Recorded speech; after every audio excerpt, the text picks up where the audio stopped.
हनुमान, उस अप्सरा ने तुम्हें मेरा परिचय दे दिया होगा, किंतु तुम्हें ये बताना भूल गई होगी कि इस कमंडल में प्रसाद कौन सा है। इस कमंडल में धन्वंतरी का जल नहीं है, इस कमंडल में है महाकालिया नाग का कालकूट विष, जिसे अब मैं इस सरोवर के जल में मिलाने जा रहा हूँ, जिसके मिलते ही इसका सारा जल विषाक्त हो जाएगा। यहाँ के सारे जलचर, तुम, वन्य पशु पक्षी सब क्षण भर में समाप्त हो जाएंगे।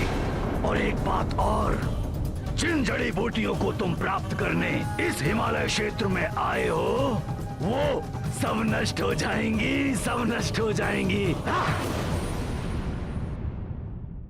जिन जड़ी बूटियों को तुम प्राप्त करने इस हिमालय क्षेत्र में आए हो, वो सब नष्ट हो जाएंगी, सब नष्ट हो जाएंगी।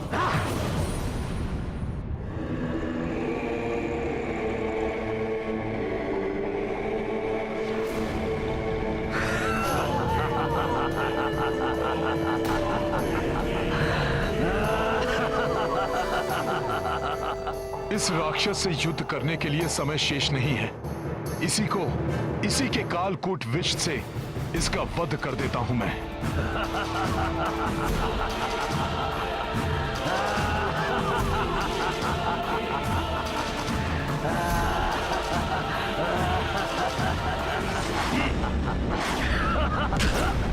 अब कुछ नहीं हो सकता हनुमान, जो करना था काल ने कर दिया।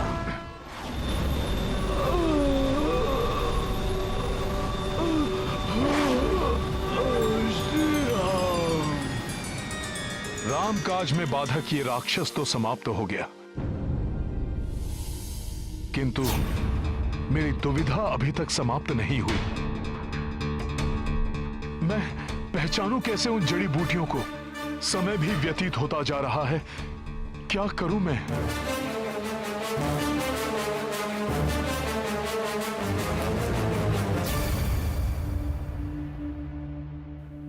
अब तो रात्रि का अंतिम पहर आरंभ हो गया है। कदाचित हनुमान ने जड़ी बूटियां प्राप्त कर ली हों। किंतु विभीषण जी, महामायावी कालनेमी अभी तक यहां नहीं आया। इसका अर्थ यह हुआ कि वो निश्चित रूप से हनुमान जी को रोकने गया होगा। हनुमान को कोई नहीं रोक सकता। असीम पराक्रम है हनुमान में। देखिएगा, लक्ष्मण भैया और पूरी सेना सहित सबको जीवित कर देंगे वो।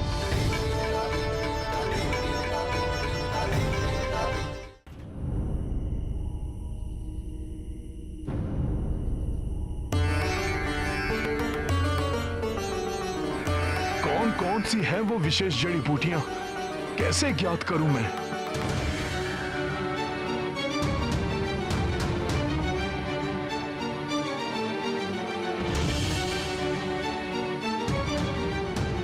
ये अधिकांश बूटियां तो एक समान ही प्रतीत हो रही हैं। यदि इनमें अंतर ढूंढ भी लूं तो कैसे ज्ञात होगा कि ये कौन सी जड़ी बूटी है? वहां सब मेरी आस लगाए बैठे होंगे और मैं बूटियां ही नहीं पहचान पा रहा हूं।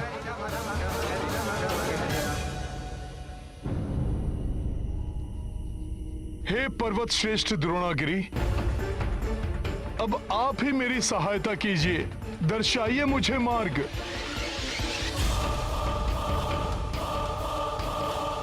समय तो व्यतीत होता जा रहा है, कहीं सूर्योदय की बेला आ गई तो बड़ा अनर्थ हो जाएगा।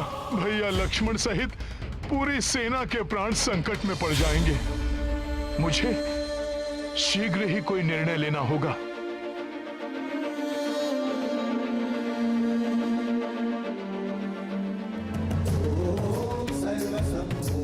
मुझे क्षमा करना पर्वत श्रेष्ठ द्रोणागिरी, आपके पास भी मेरी समस्या का कोई हल नहीं है और सूर्य उदय की बेला निकट आ रही है। अतः उन जड़ी बूटियों को ले जाने के लिए मेरे पास अब एक मात्र विकल्प ही शेष है। आपको यहाँ से विस्थापित करके लंका ले जाना।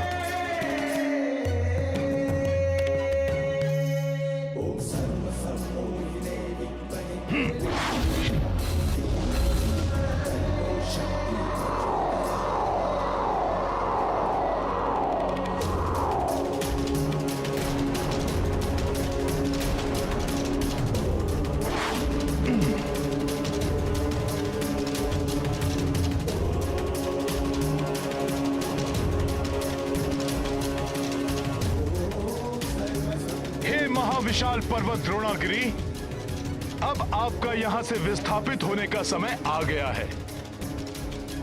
इस पर्वत पर स्थित पशु पक्षियों राम काज के लिए ऐसा करना आवश्यक है हमें। अतः आप सबको होने वाली असुविधा के लिए मुझे क्षमा करें।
जय श्री राम।